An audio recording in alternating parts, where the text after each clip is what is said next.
Glória a Jesus. Vamos ouvir a palavra de Deus com o nosso pastor Anselmo. Muito bem. Vamos dizer para ele assim: Pastor Anselmo, o Senhor continue te usando na terra. Toda a liberdade. Obrigado, meu irmão. Obrigado.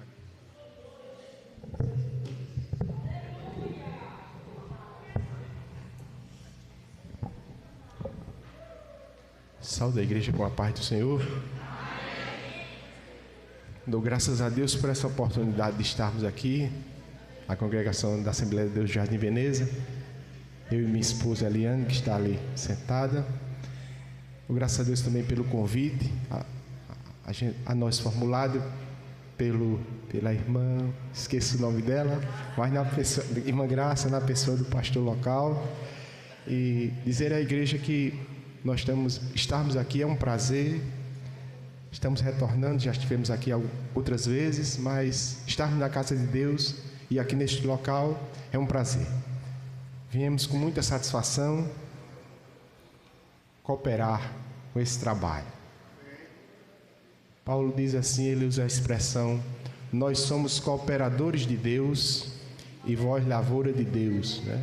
Então nós estamos sempre nessa condição de cooperador. Porque Jesus, uma certa vez, ele, quando falando da videira, dos ramos e do tronco, né, ele disse assim: eu sou a videira, vocês as varas, permanecei em mim, eu em vós, e assim dareis muito fruto. Aí ele diz, dá um veredito para nós, dizendo: sem mim nada podeis fazer. Louvado seja Deus. Então nós somos cooperadores de Deus, porque Deus escolheu, nos salvou, escreveu o nosso nome no livro da vida, nos deu o Espírito Santo, nos batizou com o Espírito Santo e nos separou para várias funções. Aqui eu tenho atrás o ministério, faço parte dele, mas no corpo as funções, todas elas são importantes, porque elas foram dadas por Deus para a edificação do corpo, que é a igreja. O corpo de Cristo, a noiva, que custou o sacrifício do seu sangue na cruz do Calvário.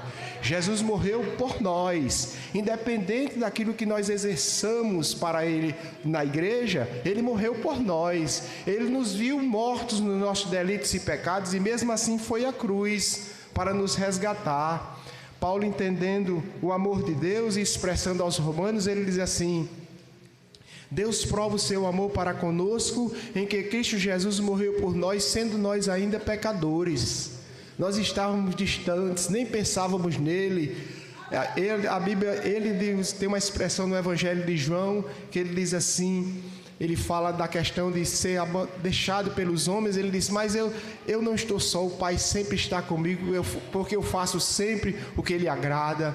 E falando aos seus discípulos, antes de ir para a cruz, ele diz assim: olha, vocês hoje me deixarão só, porque está escrito: ferirei o pastor e as ovelhas serão dispersas. Então Jesus, mesmo nessa condição, ele não abriu mão de nós. Está escrito no Evangelho de João 13:1, diz assim: tendo amado os seus, amou-os até o fim. Jesus não titubeou, não trastejou, não ficou em dúvida, não, ele foi até o fim. Ele tomou o cálice amargo por mim e por você. O cálice foi amargo, muito amargo, mas ele não hesitou. Ele nos viu salvos, remidos. Ele nos viu, sua igreja gloriosa, proclamando sua palavra. Ele nos viu, ele caminhando conosco, nos regendo pelo Espírito Santo, e ele foi ao Calvário para nos resgatar.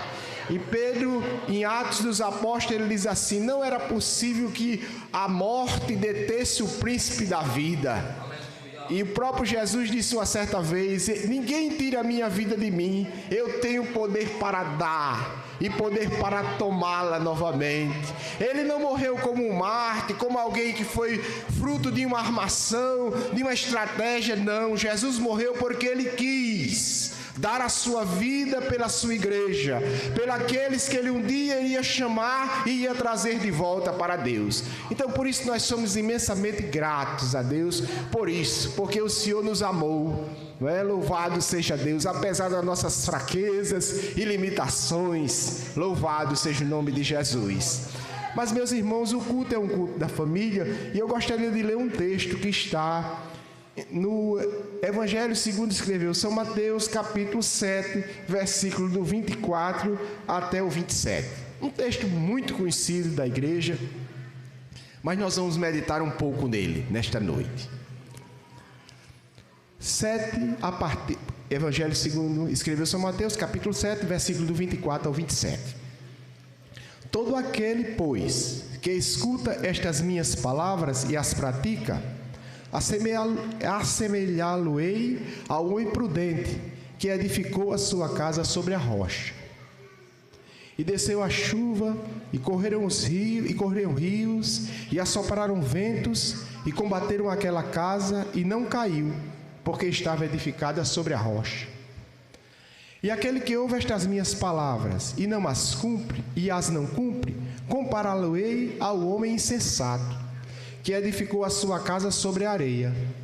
E desceu a chuva, e correram os rios, e assopraram ventos, e combateram aquela casa, e caiu, e foi grande a sua queda. Que Deus aplique a sua palavra no nosso coração, e que o Espírito Santo continue a nos falar. Louvado seja Deus, especificamente agora pela sua palavra.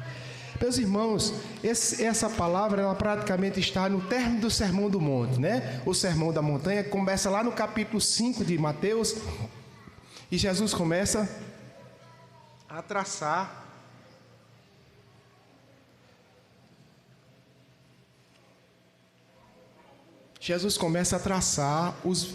transmitir os valores do reino. De lá desde os 5, bem-aventurados os pobres de espírito, porque verão a Deus, bem-aventurados os mansos, porque herdarão a terra. E aí ele vai dizendo e passa o sermão todinho, falando ao povo. Quando chega no final do sermão, aí Jesus pega e coloca esta palavra, que nós vamos refletir dentro de uma perspectiva da nossa família. Vamos pegar ela é para toda a igreja, para todo o povo de Deus. Mas nós vamos pegar ela e vamos trazer para a nossa família. Eu vou trazer para mim e você vai trazer para a sua. Então Jesus disse, aqui Jesus faz um paralelo. Ele ensinava muito por histórias, por parábolas. E Jesus faz um paralelo. Ele fala sobre um edificador de uma casa. E ele conta duas situações que são muito semelhantes mesmo. Nós vamos parar um pouquinho nesses dois aspectos, um contra o outro, um ao lado do outro, contraditório, para nós entendermos que as situações são semelhantes, mas existe uma grande diferença. Então Jesus disse assim: todo aquele que escuta as minhas palavras e as pratica, eu assemelhá-lo-ei ao homem prudente que edificou a sua casa sobre a rocha. Então aqui ele está falando de um homem que edifica uma casa e coloca ela sobre a rocha. E ele começou dizendo que quem escuta e pratica a palavra, o que ele ensinou. Depois ele vai falar de uma outra situação que é semelhante. Ele disse: outro homem, ele edificou também a sua casa. Agora ele edificou sobre a areia. Então a mesma situação. Dois homens edificando a sua casa, só que um sobre a rocha e outro sobre a areia. O sobre a rocha, ele diz que é aquele que ouve, escuta a sua palavra, o seu ensino, aquilo que ele estava dizendo e põe em prática. E o sobre a areia, ele diz que é aquele que escuta o seu ensino e não põe em prática. E aí, meus irmãos, ele vai dizer, agora as situações vão ficar iguais, totalmente. Ele diz isto aqui: e desceu a chuva, e correram rios, e assopraram ventos, e combateram aquela casa, ou seja, a casa que foi edificada sobre a rocha, e não caiu porque estava edificada sobre a rocha. Então, antes de falar sobre a conclusão, vamos falar: desceu chuva, correram rios, sopraram ventos, tanto na que estava edificada sobre a rocha, como na que estava edificada sobre a areia. Mesma situação, só que o resultado foi diferente. Aqui estava edificada sobre a rocha, que é aquela casa que ouviu a palavra de Deus e colocou em prática, ela não caiu. Aqui estava edificada sobre a areia, que ouviu a palavra e não pôs em prática, ela ruiu. E aí Jesus conclui essa parte do sermão, chamando justamente a atenção para o que ele tinha falado, que é a prática do que ele ensinou. E aí, meus irmãos, nós realmente somos desafiados.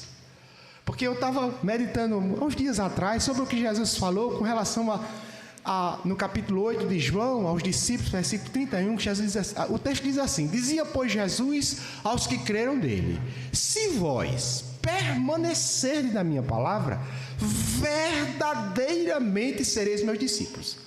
Então, meus irmãos, só tem uma possibilidade de ser discípulo de Cristo: é observando a sua palavra. De outra forma, não chega lá. Porque o distintivo do discípulo é observar a palavra de Deus. E por isso que Jesus disse: se vós permanecerdes na minha palavra, sereis meus verdadeiros discípulos. E esse ensino de Jesus aqui, ele estava pegando o povo e dizendo: olhe, você que escutou, você que ouviu, você que escutou a minha instrução, tem de colocar em prática, se quiser que sua casa permaneça. Do contrário, quando vierem as situações da vida que são semelhantes para todos, você não terá condição de resistir. Porque a condição de resistir, ela está no propósito de Deus.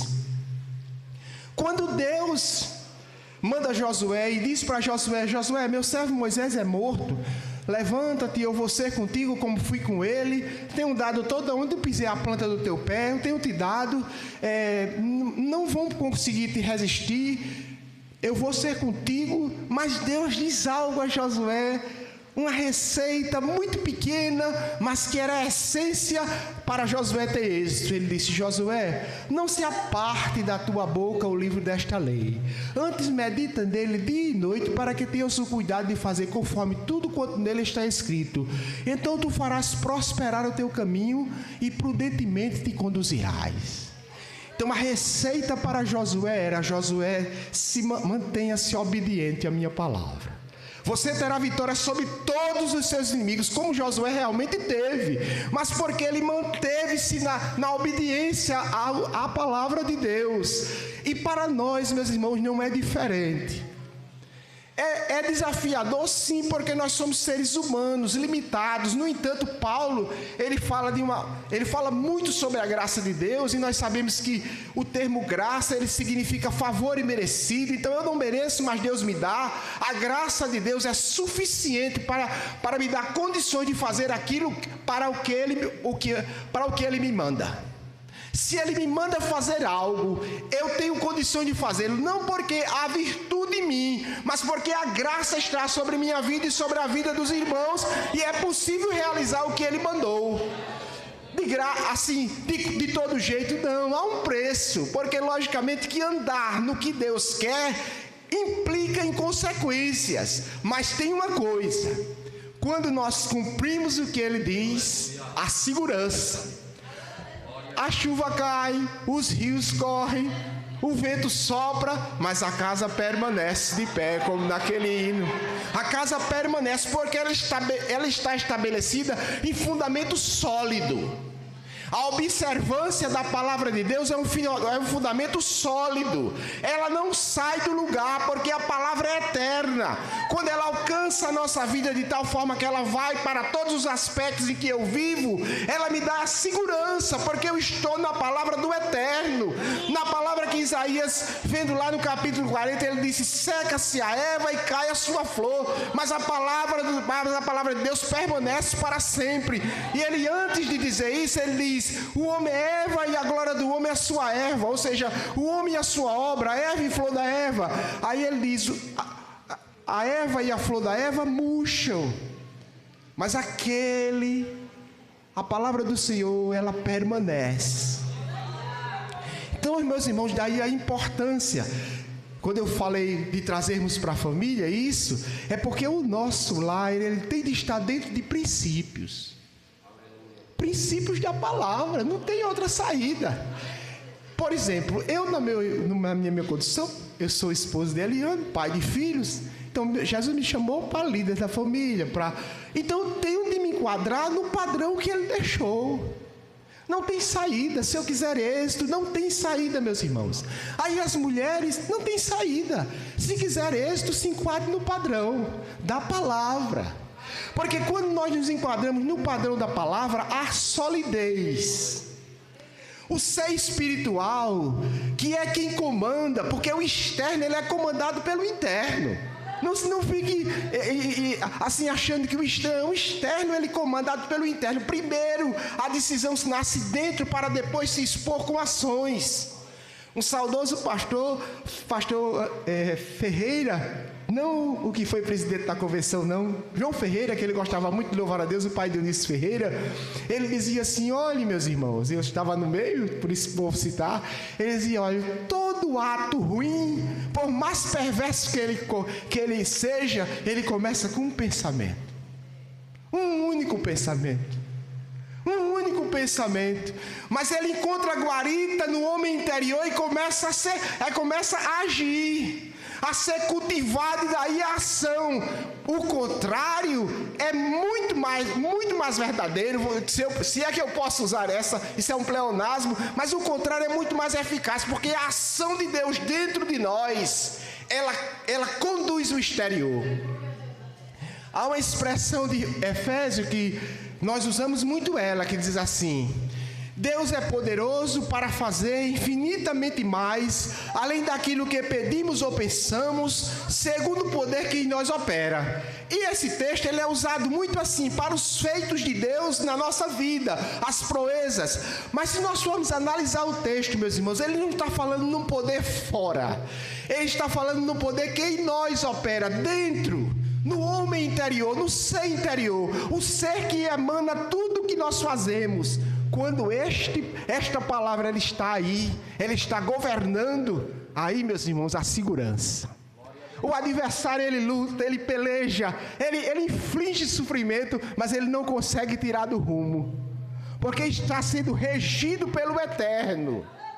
Paulo ele diz assim, tem uma carta de Paulo que é a Timóteo, a segunda carta ele diz assim: eu estou algemado como um malfeitor. Quem é que quer estar numa condição de preso? Se a gente disser assim, fulano está lá no Roges, a gente diz misericórdia, meu Deus, está numa situação terrível. Paulo estava nessa situação, não era no Roges, mas era lá no cárcere de Roma.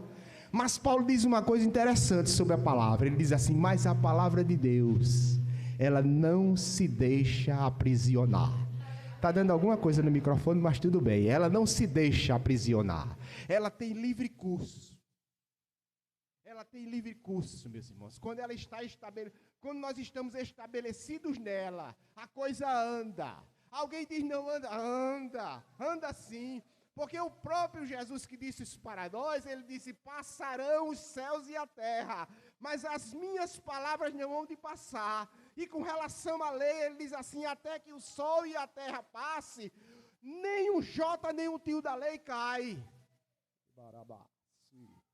É porque a palavra é solidez, ela é fundamento sólido, quando nós empregamos na nossa vida e, por conseguinte, dentro de nosso lar. Os filhos não têm saída, não. Quiser ter êxito na vida, se enquadre dentro da palavra. Honre seus pais, obedeça a seus pais, reconheça a autoridade espiritual que está sobre ele, ame-os. É o princípio da palavra, não tem saída não, mas eu sou espiritual. Paulo diz uma coisa aos Coríntios muito interessante na carta, no versículo, capítulo 14, já no finalzinho, Paulo estava instruindo sobre profecia, sobre língua, sobre os dons, orientando a igreja como usá-lo. Aí ele disse assim: mas se alguém quer contrapor e diz que é espiritual, reconheça que o que eu estou dizendo é mandamento. Está aqui o mandamento, meus irmãos. Contra esta palavra aqui, olha, não há ação, não há condição de levantar-se contra ela, porque ela é eterna. Ela é aquilo que João disse: no princípio era o verbo, a palavra, e o verbo estava com Deus, e o verbo era Deus. Ele estava no princípio com Deus. Todas as coisas foram feitas por ele, e sem ele nada do que foi feito se fez. Então, meus irmãos, não tem, quando nós estabelecemos a nossa vida nesta palavra, os frutos eles vêm. Alguém diz assim: mas está tão difícil, mas vai vir fruto. Porque a semente é boa. A semente que foi plantada no meu coração e no seu é boa. E Deus que vê todas as coisas, Ele vai dar crescimento. Alguém diz, não está emperrado, está não. É germinação, é o tempo do processo que Deus está fazendo para germinar, para florar, para frutificar, mas vai frutificar, porque a palavra de Jesus não passa.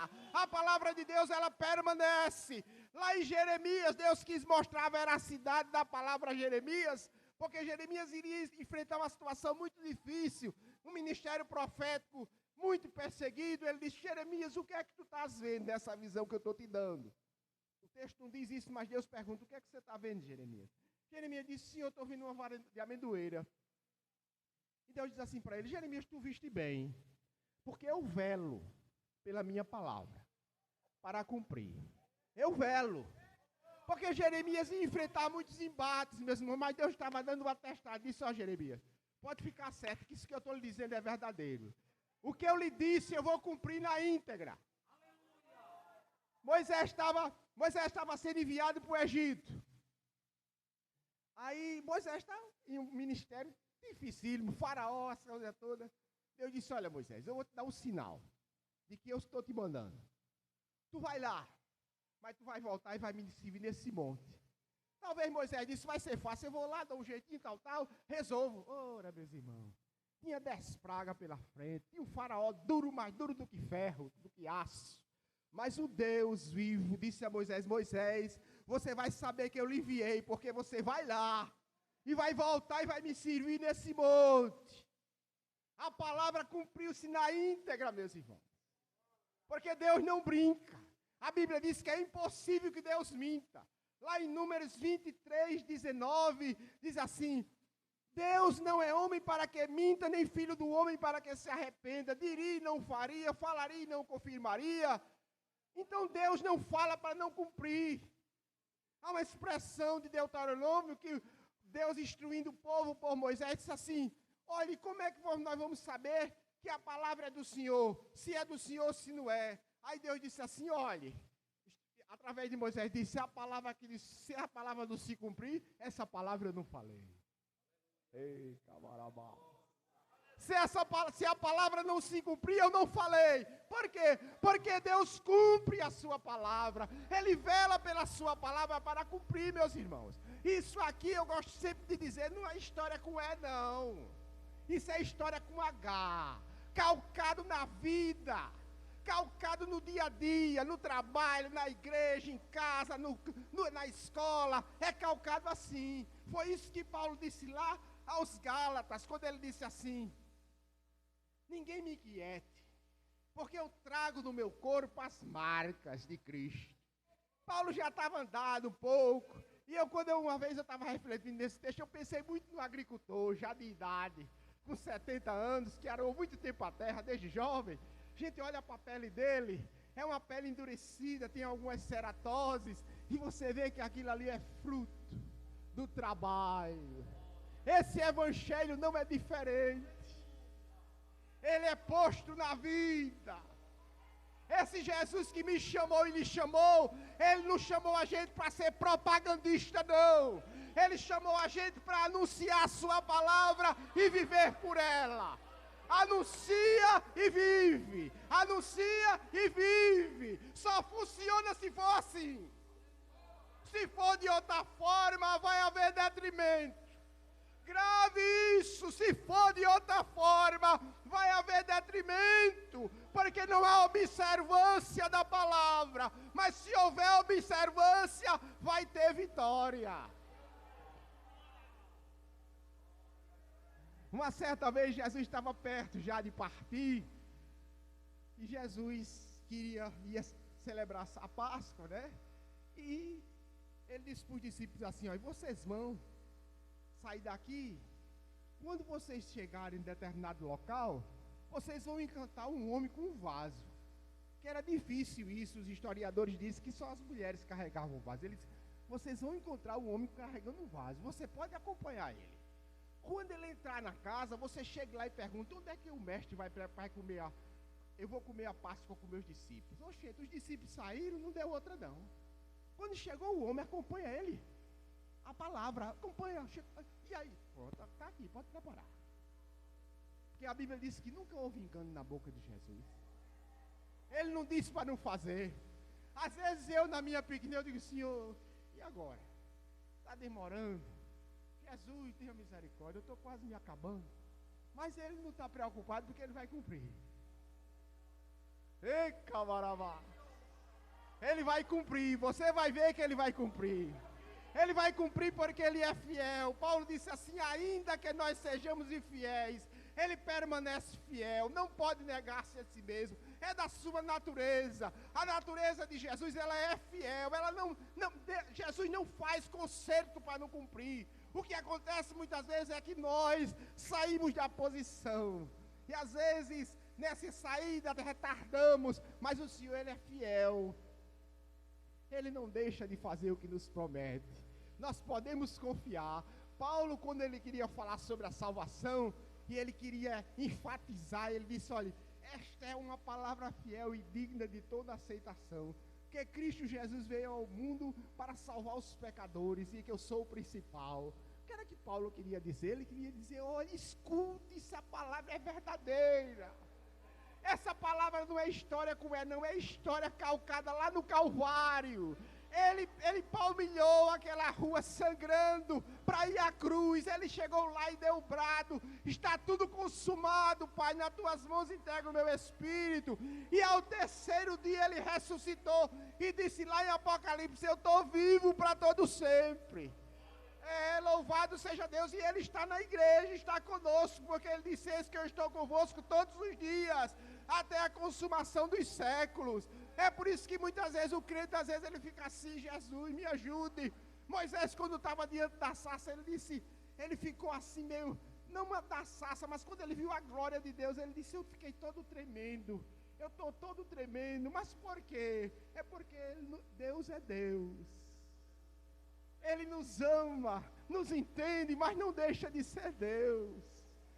Este que está no nosso meio, que disse, eis que eu estou convosco todos os dias até a consumação dos séculos, ele é de eternidade a eternidade. Um dia, se Jesus não voltar, eu vou passar, eu vou me embora, mas a palavra continua, porque ele está na igreja. Por isso que vale a pena, meus irmãos, nós trazermos a observância da palavra para dentro do nosso lar. Agora isso a gente vai aplicar de conformidade com cada vida, porque você é quem sabe da sua casa. Ih, camarabás, eu sei da minha. E barabás, eu sei da minha, agora você sabe da sua. Aplique. Deixe esta palavra se movimentar. Deixe ela regar seu lar, regar. Deixe ela penetrar nos recônditos que você talvez não diga para ninguém, mas Jesus quer entrar lá. Ela quando entrar, eu garanto a você que ela vai fazer um arrumado, vai colocar tudo no lugar, e aí a vitória vem.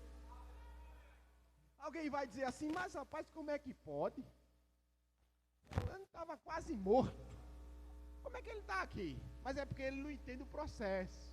Que a palavra estava trabalhando. Porque alguém olha para alguém e diz assim, mas rapaz, fulano, rapaz, que bênção, aí é uma bênção, mas você só está vendo o momento. Para ele chegar ali, muita água rolou debaixo da ponte. Muito choro desceu, muitas lágrimas desceram dos olhos, muita angústia no coração passou, às vezes até dúvida, mas ele perseverou na palavra, aí chegou lá, aí está frutificando. Alguém não gosta, mas não pode impedir, porque Deus disse assim, ainda antes que houvesse dia eu sou, e ninguém há que possa fazer escapar das minhas mãos, operando eu, quem impedirá? Louvado seja Deus, que Deus abençoe a igreja, que o Senhor nos ajude a nós colocarmos em prática, em prática. Eita, deixa descer lá dentro, no coração, no íntimo, deixar a palavra revolver, tirar daquilo que ela daquilo que não está de acordo com ela, deixar, de certa forma, pode até estar cortando na carne, mas deixe cortar, porque depois vai haver coisa boa. O orvalho do céu vai descer sobre a nossa vida e nós vamos continuar dizendo: olha, o Senhor está vivo. Ele fez comigo, pode fazer com você. Deus abençoe a igreja em nome de Jesus.